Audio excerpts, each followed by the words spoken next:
আমরা এখন দেখব পদার্থবিজ্ঞান প্রথম পত্রের ভেক্টর অধ্যায়ের যশোর বোর্ড 2025 সালের প্রশ্ন। এখানে আমাদের চিত্র উদ্দীপক দেওয়া আছে, উদ্দীপকে দুটো চিত্র দেওয়া আছে এবং যেখানে ভেক্টর এ এর মান এ দেওয়া আছে, ভেক্টর বি দেওয়া আছে। তো গ নম্বরে বলা হচ্ছে ভেক্টর বি বরাবর ভেক্টর এ এর লম্ব বিক্ষেপ নির্ণয় করো। বি বরাবর এ এর লম্ব বিক্ষেপ, তার মানে যার লম্ব বিক্ষেপ নির্ণয় করতে বলবে তার সাথে কি থাকবে, cos থিটা। যার লম্ব বিক্ষেপ নির্ণয় করতে বলবে তার সাথে cos থিটা থাকবে।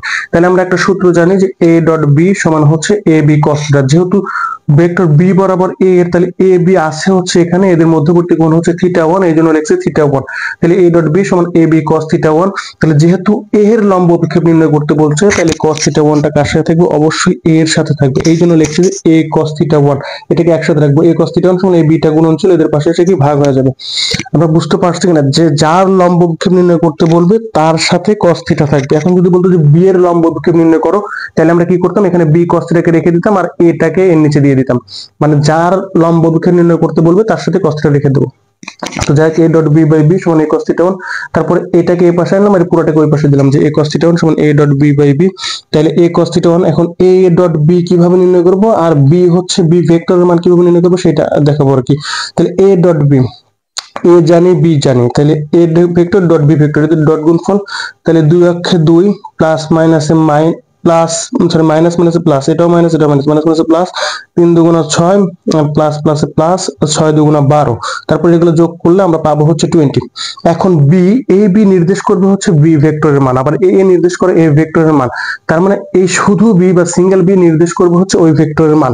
তো বি ভেক্টর দেওয়া আছে আমাদের এটা, তাহলে বি ভেক্টরের মান কি, মান হচ্ছে সমান সমান রুট ওভার ওই ভেক্টরের আই এর সহগের উপর হোল স্কয়ার প্লাস জে এর সহগের উপর হোল স্কয়ার প্লাস কে এর সহগের উপর হোল স্কয়ার। আমরা তাই করছি যে রুট ওভার আই এর সহগ কিছু নাই মানে মনে মনে 1 আছে, তাহলে 1 স্কয়ার প্লাস, এখন চিহ্ন যদি মাইনাস থাকে তাহলে মাইনাস চিহ্ন সহ নিয়ে নিতে হবে। তাহলে জে এর সহগ কত, -3, তার মানে -3 এর উপর হোল স্কয়ার প্লাস 6 এর উপর হোল স্কয়ার। তারপর এটাকে করলে আমরা পাবো হচ্ছে 46, তার মানে বি ভেক্টরের মান হচ্ছে রুট ওভার 46।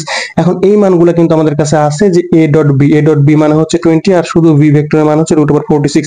এখন এই মানটা আমরা লিখবো যে a cos থিটা 1 সমান 20 বাই রুট ওভার 46। কেউ চাইলে এটাকে ক্যালকুলেটরে ভাগ করে মান বসিয়ে দিতে পারে, কোনো সমস্যা নেই। তো যাই হোক, এখন আমরা ঘ নম্বর প্রশ্নের সমাধানটা দেখবো। তো ঘ নম্বরে কি বলা আছে আমরা একটু খেয়াল করবো। ঘ নম্বরে বলা আছে থিটা 1 সমান থিটা 2 হওয়া সম্ভব কিনা। এই যে প্রথম চিত্রে দেওয়া আছে থিটা 1, পরের চিত্রে দেওয়া আছে থিটা 2, এই দুইটা সমান হবে কিনা এটা আমাদেরকে দেখাইতে হবে আর কি। তাহলে ফার্স্ট আমরা প্রথম চিত্রের জন্য হিসাব করব থিটা 1 এর জন্য। তাহলে আমরা যে সূত্রটা জানি a ডট বি সমান a b cos থিটা 1, তাহলে a ডট বি বাই হচ্ছে a b টা গুণনশীল, এর নিচে এসে ভাগ হবে, তাহলে cos থিটা 1, তাহলে cos থিটা 1 সমান সমান a dot B by a b। এই পাশে কাকে লিখছিলাম যে a dot B by a b, মানে এই জিনিসটা এই পাশে লিখলাম আর কি, এই লাইনে এসে। তারপরে আমরা মান বসাবো আর কি। এখন a ডট বি মানে কিন্তু আমরা গ নম্বরে বের করছি যে a ডট বি মানে হচ্ছে 20, আমরা গ নম্বরে বের করছি a ডট বি এর মান। তাহলে আমরা কিন্তু বি এর মানও বের করছি, মানে শুধু বি ভেক্টরের মানও কিন্তু গ নম্বর বের করছি, সেটা ছিল কত, রুট ওভার 46। এই যে রুট ওভার 46 যেটা শুধু বি ভেক্টরের মান ছিল। এখন আমাদের এ ভেক্টরের মান দরকার, যেটা কিন্তু আমাদের কাছে নাই, কিন্তু এ ভেক্টর আমাদেরকে বলা ছিল হচ্ছে এইটা। তাহলে আমরা একইভাবে এই ভেক্টরের মান নির্ণয় করব। তো রুট ওভার এক্স আই এর সহগ হোল স্কয়ার প্লাস জে এর সহগ হোল স্কয়ার প্লাস কে এর সহগ হোল স্কয়ার করলে এখান থেকে পাই হচ্ছে রুট ওভার 12। তাহলে এখন আমরা মানগুলো বসাবো যে এ ডট বি এর মান হচ্ছে 20 আর এ এর মান হচ্ছে রুট ওভার 12 আর বি এর মান হচ্ছে রুট ওভার 46। তো এইটা বসালাম, তারপর এই কসটা যদি এই পাশে আসে তাহলে সেটা কি হয়ে যাবে, cos ইনভার্স হয়ে যাবে। তাহলে থিটা 1 সমান cos ইনভার্স ইনটু এটা। এখন এটাকে যদি আমরা সমাধান করি তাহলে এখান থেকে পাবো হচ্ছে থিটা 1 এর মান হচ্ছে 31.651 ডিগ্রি। কত, 31.651 ডিগ্রি। আচ্ছা, পরের চিত্রে আমাদেরকে কি নির্ণয় করতে হবে, পরের চিত্রে আমাদেরকে নির্ণয় করতে হবে থিটা 2। আমরা তো থিটা 1 পেয়ে গেছি, থিটা 2 নির্ণয় করতে হবে। তাহলে থিটা 2 নির্ণয় করতে হইলে আমাদের কাছে কি দরকার, মানে আমাদের কাছে অ্যাকচুয়াল ভেক্টর কিন্তু সি আর ডি, অ্যাকচুয়াল ভেক্টর কি সি আর ডি। এর জন্য আমরা কিন্তু সূত্র লিখছি সি ডট ডি সমান সমান সিডি cos থিটা 2, কারণ এখানে সি ভেক্টর আর ডি ভেক্টর কিন্তু সি ভেক্টর আর ডি ভেক্টর মাঝের কোণ কিন্তু থিটা 2। তাহলে আমরা cos থিটা 2 সমান এটাকে ওই পাশে দিয়ে দিলাম, তাহলে থিটা 2 সমান cos ইনভার্স এই জিনিসটা C dot D by CD.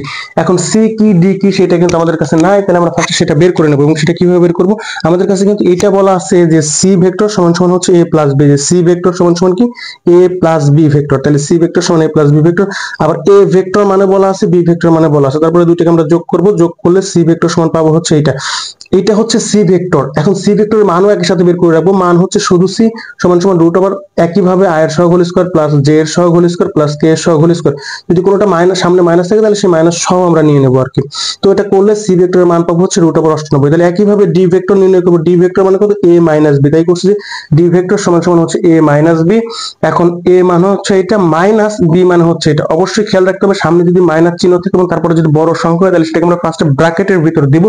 তারপরে কি হবে, কারণ এই চিহ্নগুলো কিন্তু চেঞ্জ হয়ে যাবে, এই মাইনাসের জন্য এই চিহ্নগুলো চেঞ্জ হয়ে যাবে, এই জন্য ব্র্যাকেট দিয়ে লিখছি বোঝার সুবিধার্থে। তো তারপরে এই পর্যন্ত ঠিক থাকবে। তারপর মাইনাস আই মাইনাস মাইনাসে প্লাস 3j, আর এই মাইনাস আর এই প্লাসে কি প্লাস মাইনাস মাইনাস হয়ে যাবে মাইনাস 6k। তাহলে এখান থেকে পাচ্ছি হচ্ছে ডি ভেক্টর মানে পাচ্ছি i plus j minus 4k। এটা কিন্তু ভেক্টর। ডি ভেক্টর মানে পাচ্ছি হচ্ছে i plus j minus 4k। তাহলে ডি ভেক্টরের মান, শুধু মান বললে আমরা ডিটা বের করবো। তাহলে ডি সমান সমান কত, রুট ওভার, একইভাবে এটা করলে ডি ভেক্টরের মান পাচ্ছি হচ্ছে রুট ওভার 18। এখন আমাদের তো সি ডট ডি এর মানও দরকার। তাহলে সি ডট ডি টাও এর সাথে বের করে নিই। তাহলে সি ডট ডি সমান সমান কি, C vector dot D vector. তাহলে এটা করলে 3 হচ্ছে 3 মাইনাস এই যে যে গুণন হবে আই আই গুণন হবে আর কে কে গুণন হবে। তাহলে 5 হচ্ছে 5 মানে মাইনাস 5, প্লাস মাইনাসে মাইনাস 4 4 8 32। তো এটা করলে আমরা এখান থেকে পাবো হচ্ছে মাইনাস 34। তো এখন আমাদের কাছে মোটামুটি সি ডট ডি এর মানও জানা আছে, শুধু সির ভেক্টর, শুধু সির মানও জানি, শুধু ডি এর মানও জানি। তো এই মানগুলো যদি আমরা এই সূত্রে বসাই যে C dot D by CD সমান cos থিটা 2, তাহলে cos থিটা 2 সমান C dot D by CD, তাহলে থিটা 2 সমান cos ইনভার্স। এই যে যেভাবে আমাদের সমীকরণ বের করেছিল জাস্ট এখানে মান বসাবো। সি ডট ডি এর মান হচ্ছে মাইনাস 34, সি সি শুধু সির মান হচ্ছে এটা, শুধু ডি এর মান হচ্ছে এটা।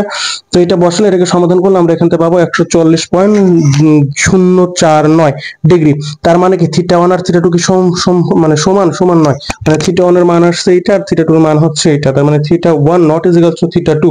তাহলে আমরা লাস্টে লিখে দিব যে theta 1 not is equal to theta 2, মানে থিটা 1 সমান থিটা 2 হওয়া সম্ভব নয়। মানে প্রশ্ন অনুযায়ী আমরা একটু সুন্দর করে সাজিয়ে লিখে দিব আর কি।